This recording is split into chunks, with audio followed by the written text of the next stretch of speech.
اقرأ باسم ربك الذي خلق خلق الإنسان من علق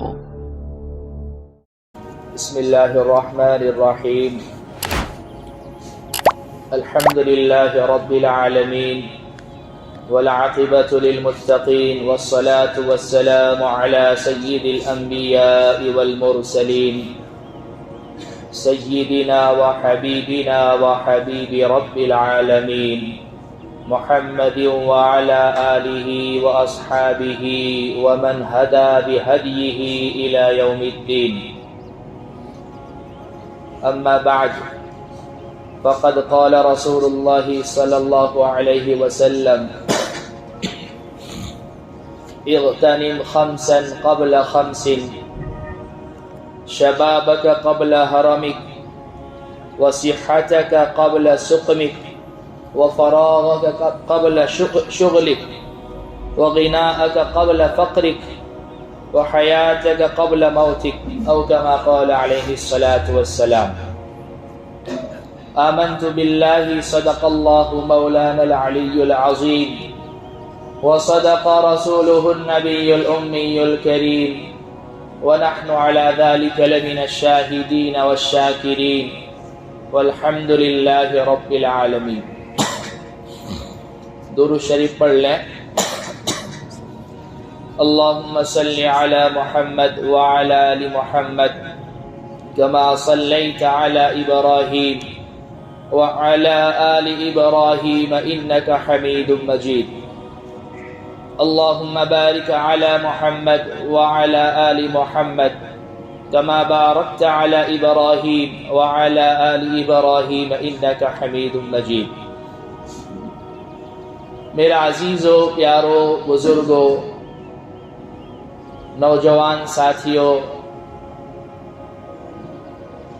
پیارے بچوں، اللہ کے رسول پر ایمان رکھنے والے میرے دین عظیم بھائیوں،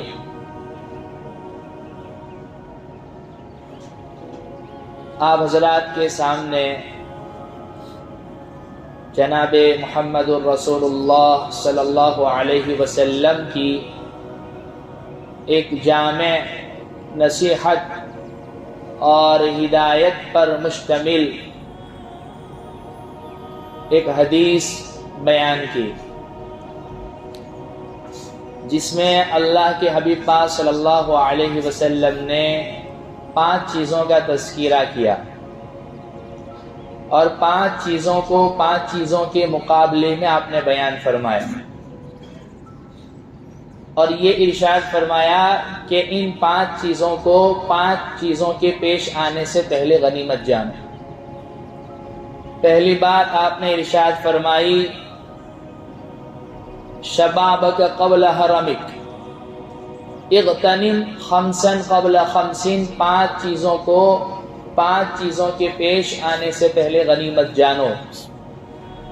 شبابک قبل حرمک، نوجوانی کو بڑھاپے کے آنے سے پہلے غنیمت جانو.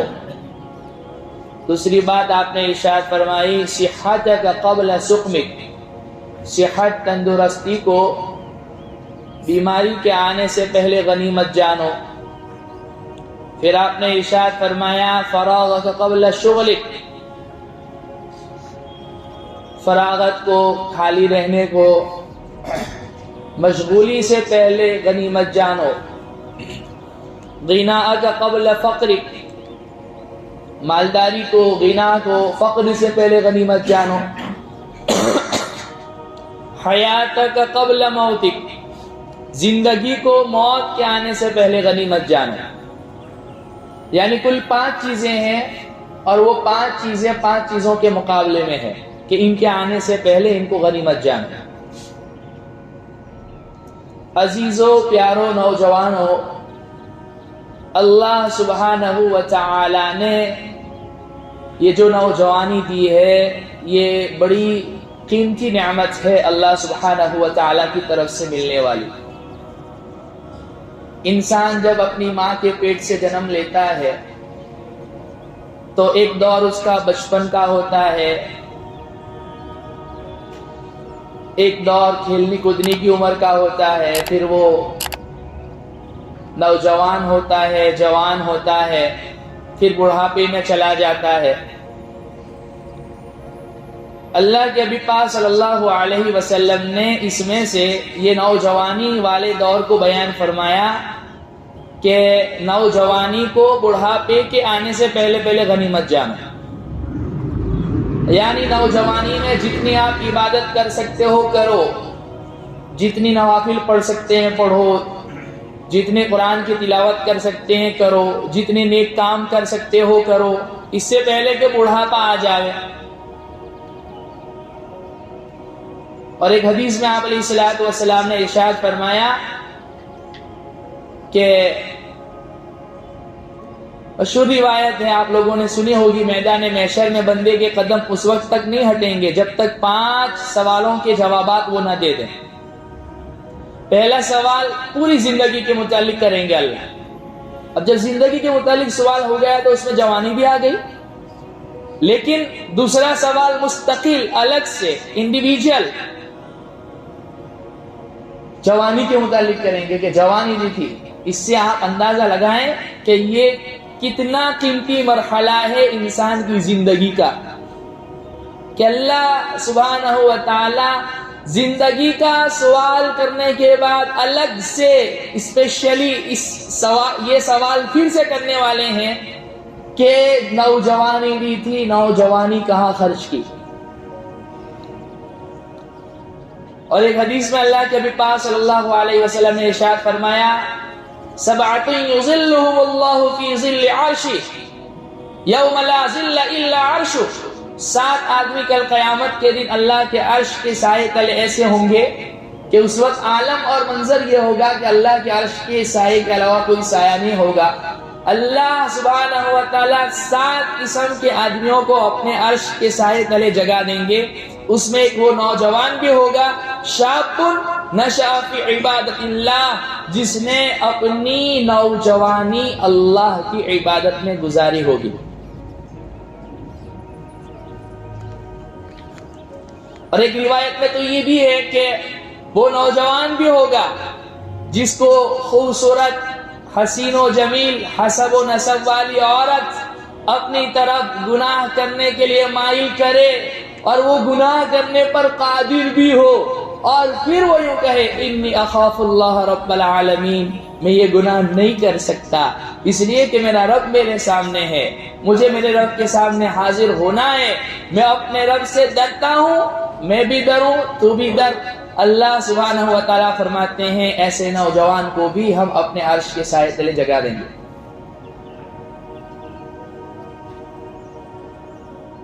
تو یہ نوجوانی بڑی قیمتی ہے، انسان بنتا بھی اسی میں ہے، بگڑتا بھی اسی میں ہے۔ اور دیکھیے اللہ سبحانہ و تعالیٰ کا یہ دستور ہے، یہ قاعدہ ہے، بندہ جب نوجوانی میں محنت کرتا ہے، تہجد پڑھتا ہے، اشراق پڑھتا ہے، اوابین پڑھتا ہے،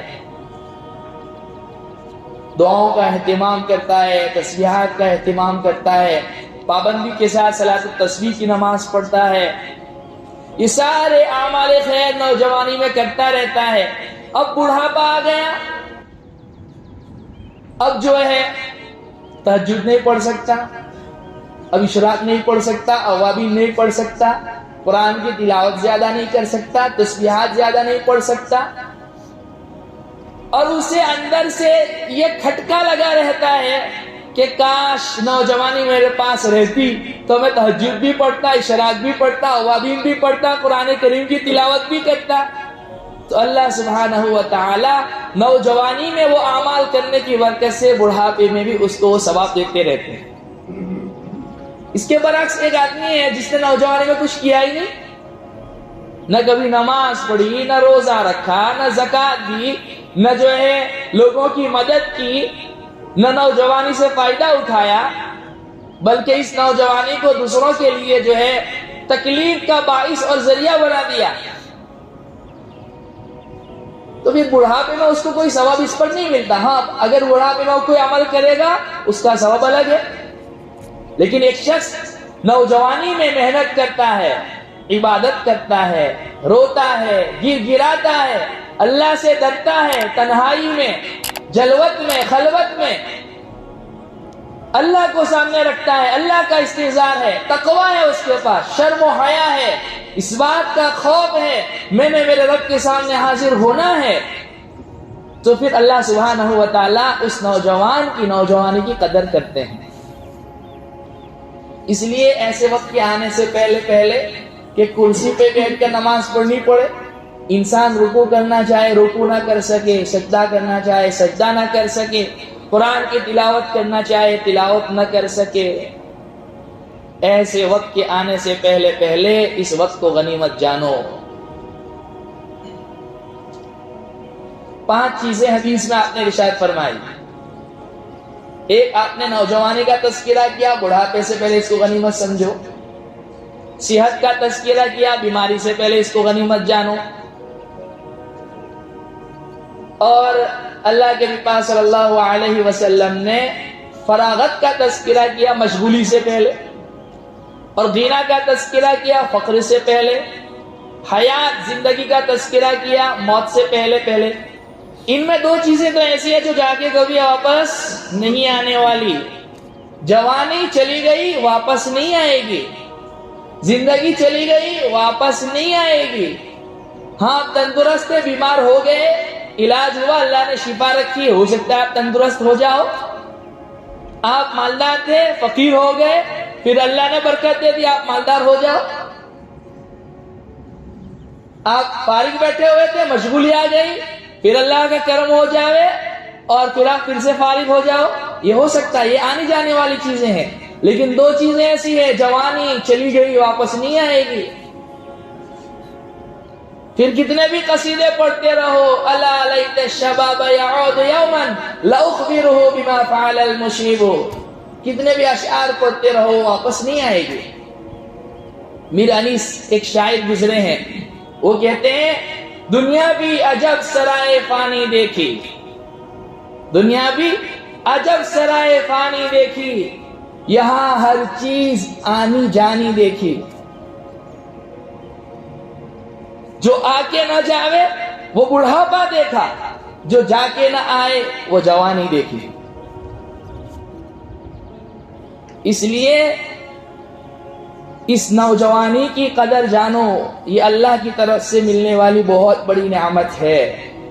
یہ نوجوانی ہی ایک ایسا مرحلہ ہے جو انسان کو اللہ کے دربار میں یا تو سرخ رو کر دے گا، یا پھر انسان خدا نہ خواستہ دوسرا رخ، دوسرا پہلو اختیار کیا، گناہ اور سرکشی کی، اللہ سے بغاوت کی، اللہ کے نبی سے بغاوت کی، تو پھر اللہ نہ کرے، اللہ بچاوے، اللہ کے دربار میں، اللہ کے سامنے، اللہ کے نبی کے سامنے، تمام انبیاء، صحابہ، شہداء، صدیقین، صلحاء، علماء، ان سب کا مجمع ہوگا، ان کے سامنے اللہ ذلیل کر دیں گے، رسوا کر دیں گے۔ تو اللہ سبحانہ و تعالیٰ نے یہ رمضان کا مہینہ دیا تھا، رمضان کے مہینے میں جو کچھ عبادتیں ہم سے ہو سکی، اس کو صرف رمضان تک خاص نہ رکھیے کہ یہ صرف رمضان کا خاصہ نہیں ہے۔ تہجد صرف آپ رمضان میں نہیں پڑھتے تھے، سال بھر پڑھیے، آپ زندگی بھر پڑھیے، زندگی میں ایک مرتبہ آپ کی تہجد چھٹی ہے۔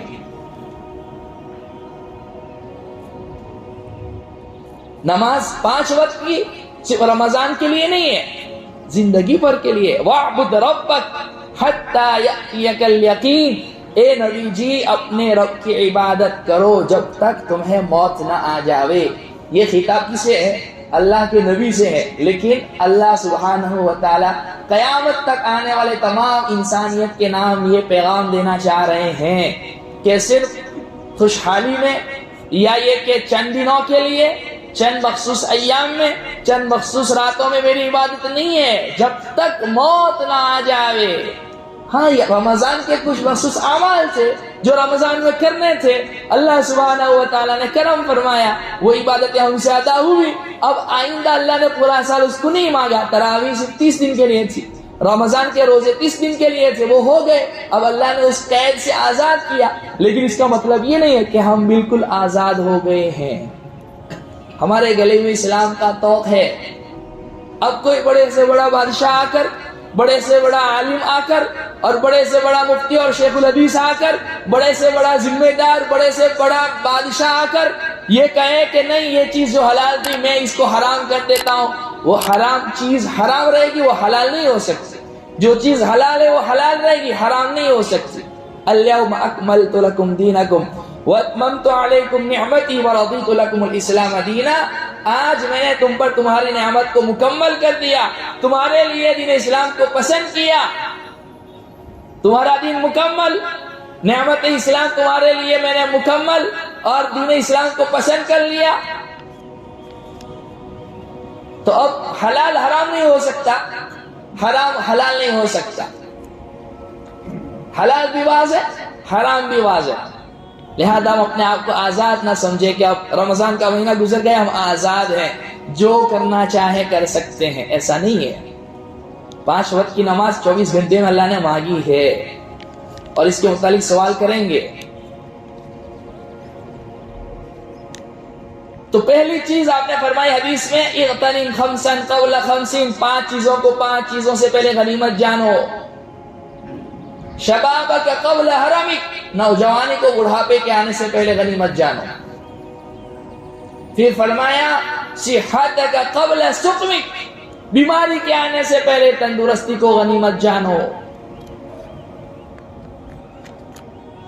ایک انسان صحت اور تندرستی میں جو کام کر سکتا ہے وہ بیماری میں نہیں کر سکتا، تو اللہ نے صحت بھی ہے، تندرستی بھی ہے، طاقت بھی ہے، توانائی بھی ہے، اس کو اللہ کی رضامندی والے کاموں میں خرچ کرو، اس سے پہلے کہ بیماری آ جاوے۔ ایک تندرستی 1000 نعمت ہے کہا جاتا ہے۔ انسان چند چیزیں ایسی ہیں، یہ ہمارا کانسیپٹ بن گیا ہے، ایک نظریہ بن گیا کہ پیسہ ہے تو سب کچھ ہے، پیسہ پھینک تماشا دیکھ۔ اور آج پوری میں اپنی بھی بات کر رہا ہوں، سب کی بات کر رہا ہوں، سب لوگ اس فکر میں ہیں پیسہ آ جاوے، کہیں سے بھی آوے، جیسا بھی آوے پیسہ آوے۔ پیسے سے آپ کتابیں تو خرید سکتے ہیں، نالج نہیں خرید سکتے۔ پیسے سے آپ نرم نرم گدے تو خرید سکتے ہیں، نیند خرید نہیں سکتے۔ پیسے سے آپ دوائیں خرید سکتے ہیں، اچھی سے اچھی، اچھے سے اچھے انجیکشن خرید سکتے ہیں، اچھے سے اچھے ڈاکٹر کو ہائر کر سکتے ہیں۔ صحت، شفا، تندرستی نہیں خرید سکتے، اس لیے پیسہ ہی سب کچھ نہیں ہے۔ صحتک قبل سقمک، بیماری کے آنے سے پہلے تندرستی کو غنیمت جان، اللہ کے نبی فرما رہے ہیں۔ ایک تندرستی 1000 نعمت ہے۔ پھر آپ نے فرمایا فراغک قبل شغلک، فراغت کو ابھی ٹائم ہے، وقت ہے، فرصت کے لمحات ہیں، ان فرصت کے لمحات کو مشغولی کے آنے سے پہلے غنیمت جان۔ اللہ کے حبیب پاک صلی اللہ علیہ وسلم کے کتنے جامع ارشادات ہیں، کیا عجیب اور پیاری پیاری حدیثیں ہیں، کیا پیارے پیارے ارشادات ہیں۔ ایک جگہ میرے نبی فرماتے ہیں نعمتان مغبون فیہما کثیر من الناس، الصحت والفراغ، 2 نعمتیں ایسی ہیں جس میں اکثر لوگ غفلت میں ہیں اور دھوکے میں مبتلا ہیں اور خسارے میں ہیں اور وہ گھاٹے کا سودا کر رہے ہیں۔ وہ کیا ہے؟ الصحت والفراغ، صحت، تندرستی اور فراغت، فرصت کے لمحات۔ غبن کہتے ہیں ایسے گھاٹے اور خسارے کو کہ کیپٹل بھی چلا جاوے اور پروفٹ بھی کچھ نہ ہو۔ غبن، دھوکے میں آپ نے فرمایا اکثر لوگ، اور آپ دیکھیے صحت ہے، تندرستی ہے، اس کی کوئی قدر نہیں ہمارے پاس۔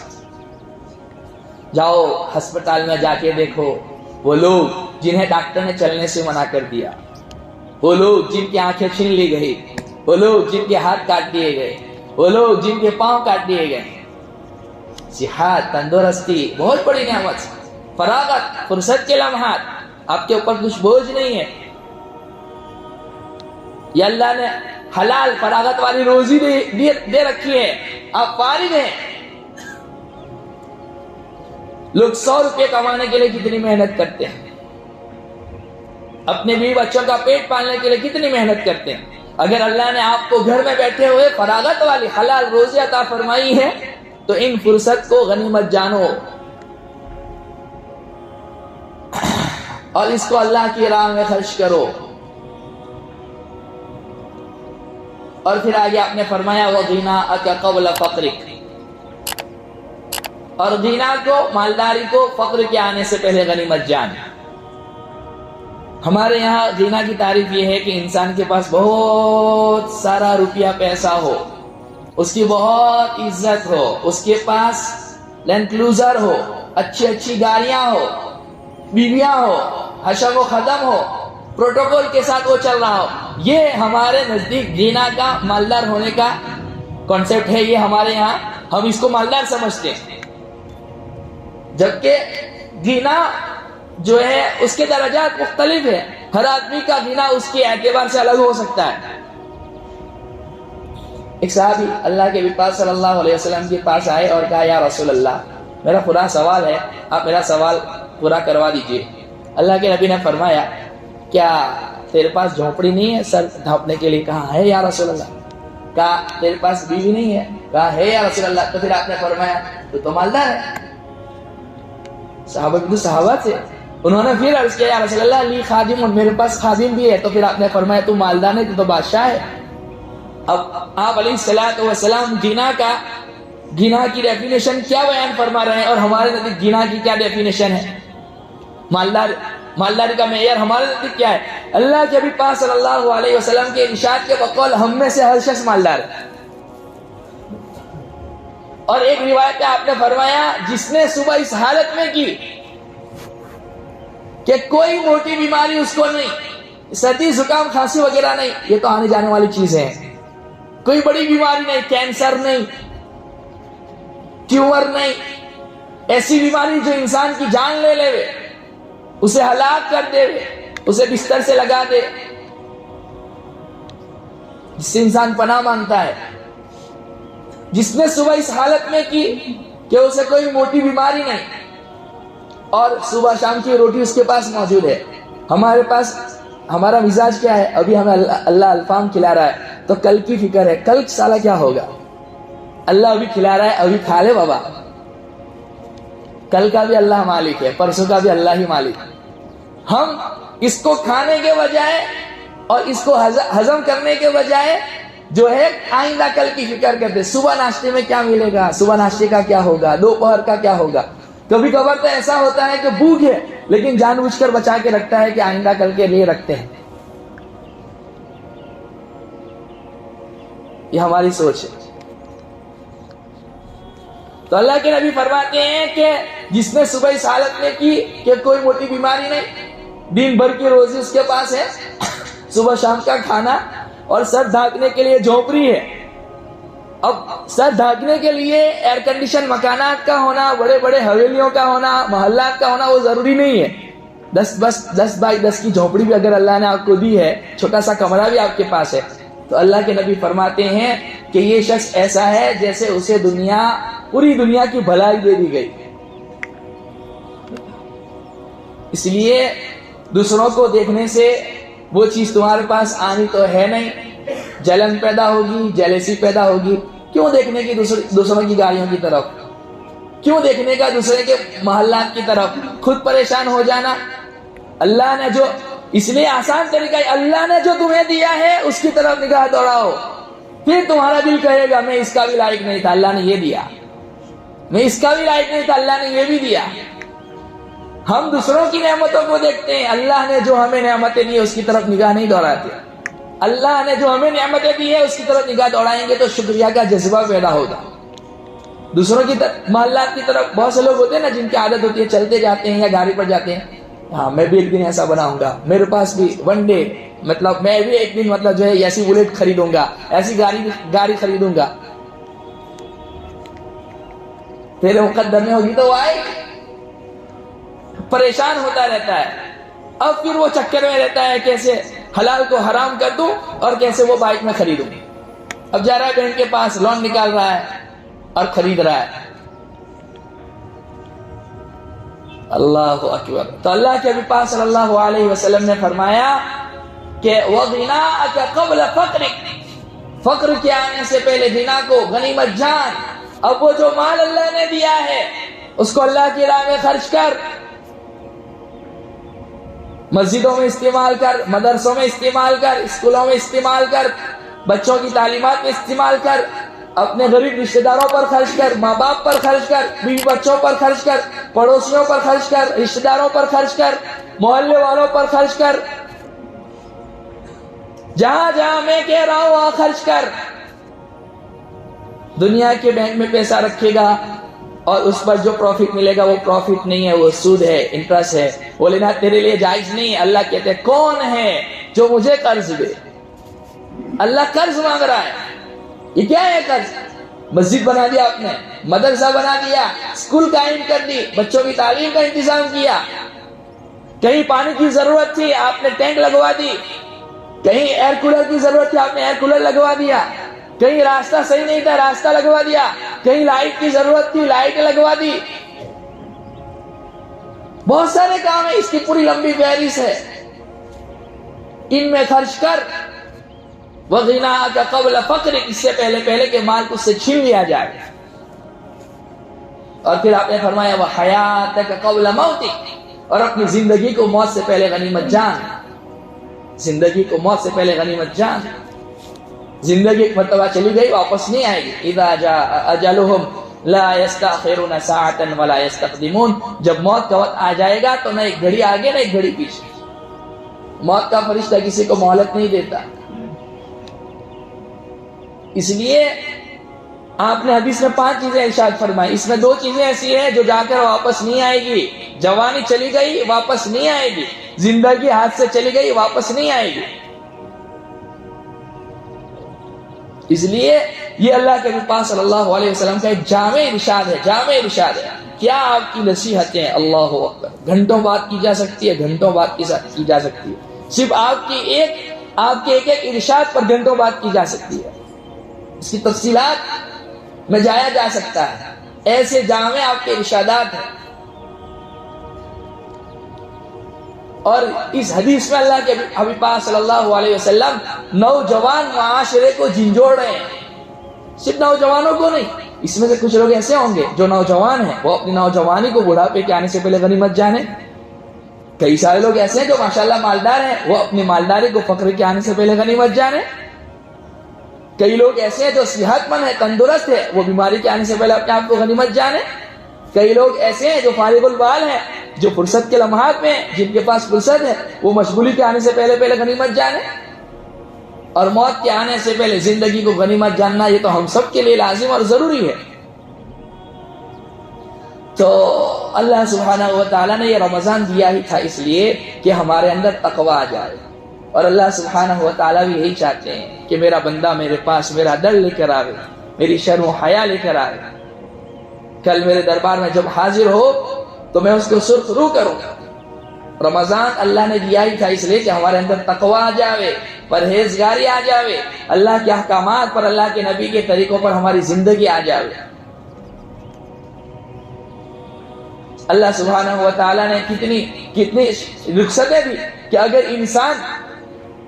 انسان کی حالت اگر بدلتی رہتی ہے تو اس کے متعلق شریعت کے احکامات میں تخفیف دے دی۔ کہا صحت ہے، تندرستی ہے، کھڑے کھڑے نماز پڑھو۔ بیماری آ گئی، کھڑے کھڑے نہیں پڑھ سکتے، زمین پہ بیٹھ کے پڑھو۔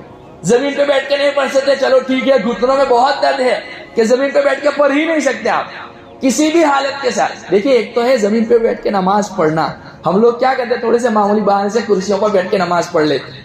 اس مسئلے کو اچھی طریقے سے جانیے، اللہ کے حبیب صلی اللہ علیہ وسلم نے بیماری میں زمین پہ بیٹھ کے نماز پڑھی ہے، کرسی پہ بیٹھ کے نماز نہیں پڑھی۔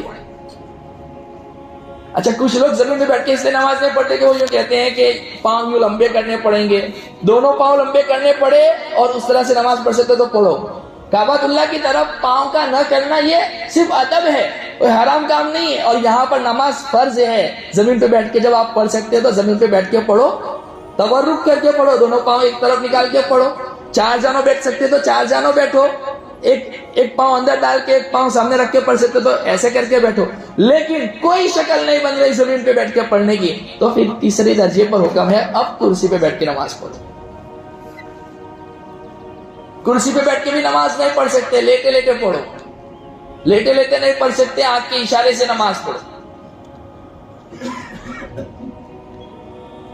کتنے خوش نصیب ہیں وہ لوگ جن کا آپریشن ہو رہا ہے، بڑی بڑی ہارٹ سرجری ہو رہی ہے، بڑے بڑے آپریشن ہو رہے ہیں، اور اس میں بھی اللہ ان سے اپنا فریضہ ادا کروا رہا ہے، اور ہم صحت مند ہیں، تندرست ہیں، لیکن فجر کی نماز کو نہیں آ رہے، ظہر کی نماز کو نہیں آ رہے، عصر کی نماز کو نہیں آ رہے، مغرب کی نماز کو نہیں آ رہے، عشاء کی نماز کو نہیں آ رہے، ان نمازوں کا مذاق اڑا رہے ہیں۔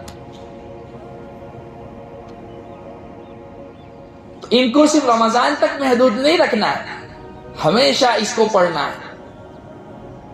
تو اللہ سبحانہ و تعالیٰ سے دعا بھی کریں کہ اللہ سبحانہ و تعالیٰ نے یہ 5 چیزیں جو عطا فرمائی ہے، ان 5 چیزوں کو 5 چیزوں سے پہلے غنیمت جانیں اور اس کی قدر کریں۔ صحت دی ہے، تندرستی دی ہے، بیماری سے پہلے اس کی قدر کریں۔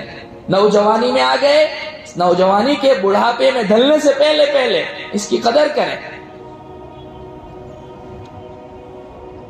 اور اللہ نے مال دیا ہے، فقر کے آنے سے پہلے مال کی قدر کریں۔ اللہ نے فرصت کے لمحات دیے ہیں، فرصت کے لمحات کو مشغول ہونے سے پہلے غنیمت جانیں اور زندگی کی قدر جانیں موت سے پہلے۔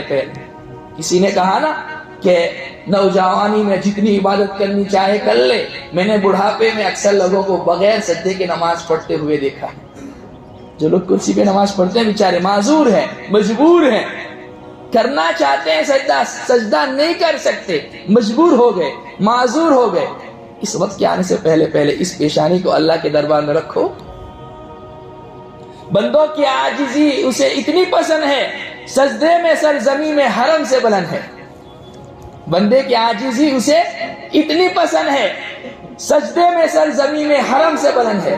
حرم کا کتنا اونچا مقام اور مرتبہ ہے، لیکن بندہ جب سر زمین پر رکھتا ہے تو حرم شریف کی تو زمین کے اوپر ہے نا، تو اس کا سر جو ہے اس سے بھی بلند ہو جاتا ہے۔ اس لیے ان چیزوں کو غنیمت جانے۔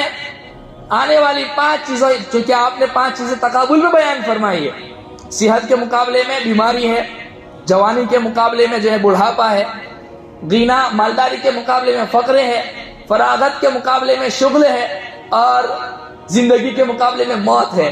ان 5 چیزوں کے پیش آنے سے پہلے 5 چیزوں کو غنیمت جاننا ہے اور اس کی قدر کرنا ہے۔ غفلت سے، کاہلی سے، سستی سے اپنے آپ کو بچائیں اور اپنی عبادت کے معیار کو بڑھائیں۔ روزانہ کچھ وقت تنہائی میں نکالیں اور یہ استظہار کریں، یہ مراقبہ کریں، یہ امیجن کریں میں مر گیا ہوں، موت کا فرشتہ آ گیا، پیپر چھین لیا گیا اور جو ہے مجھے غسل دے دیا گیا، سفید کفن میں لپیٹ دیا گیا، لوگ اٹھا کر لے کر جا رہے ہیں، جنازہ تیار ہے، نماز پڑھی جا رہی ہے، قبر میں رکھا جاؤں گا۔ 3 سوالات قبر کے ہونے ہیں۔ من ربک، رب کون ہے؟ من نبیک، نبی کون ہے؟ ما دینک، دین کیا ہے؟ یہ نہیں پوچھا جائے گا فیس بک چلایا تھا کہ نہیں چلایا تھا، ٹویٹر چلایا تھا کہ نہیں چلایا تھا، انسٹاگرام اکاؤنٹ تھا یا نہیں تھا، سوشل میڈیا پر تم تھے یا نہیں تھے، یہ نہیں پوچھا جائے گا۔ اور 5 سوالات آخرت کے۔ زندگی دی تھی، کہاں خرچ کی؟ نوجوانی دی تھی، کس کام میں اس کو خرچ کیا؟ مال دیا تھا، کہاں سے کمایا، کہاں خرچ کیا؟ اور علم دیا تھا، اس پر کیا عمل کیا؟ انہی 8 سوالات کی تیاری کے لیے ہم یہاں دنیا میں آئے ہیں۔ سمجھ میں آوے تو بھی، نہ آوے تو بھی، بنا لباس کے آئے تھے اس جہان میں۔ ایک کفن کی خاطر اتنا لمبا سفر کرنا پڑا، درمیان میں کچھ نہیں ہے سوائے انسان کے اچھے یا برے اعمال کے۔ ننگا آیا تھا اور ایک سفید کپڑا لے کر اس کو جانا ہے، جس میں سلائی کوئی نہیں، جس میں جیب کوئی نہیں، جس میں جو ہے الماری کوئی نہیں، اور موت کے فرشتے منکر نکیر کرامن کاتبین رشوت بھی نہیں لیتے۔ آپ نے فرمایا انسان جب مر جاتا ہے 3 چیزیں اس کے ساتھ جاتی ہیں، 2 چیزیں واپس آ جاتی ہیں، مال اولاد واپس، مال اولاد واپس۔ اولاد دیندار ہے تو یاد رکھے گی، نہیں تو وہ بھی تیسرے دن فاتحہ کروا کے بھول جائے گی۔ قبر کہاں ہے باپ کی، وہ اسے پتہ نہیں چلے گی، وہ اپنے بیٹے کو بتا نہیں سکے گا دادا کی قبر کہاں ہے۔ اور انسان کے عمل چاہے اچھے ہوں یا برے ہوں اس کے ساتھ آنے ہیں۔ ٹھیک ہے، اللہ سبحانہ و تعالیٰ جو ہے ہم تمام کو ان 5 چیزوں کی قدر کرنے کی توفیق نصیب فرماوے اور اپنے احکامات کے مطابق، اپنے نبی کے طریقے کے مطابق زندگی گزارنے کی اللہ سبحانہ و تعالیٰ توفیق عطا فرماوے۔ وآخر دعوانا الحمدللہ رب العالمین۔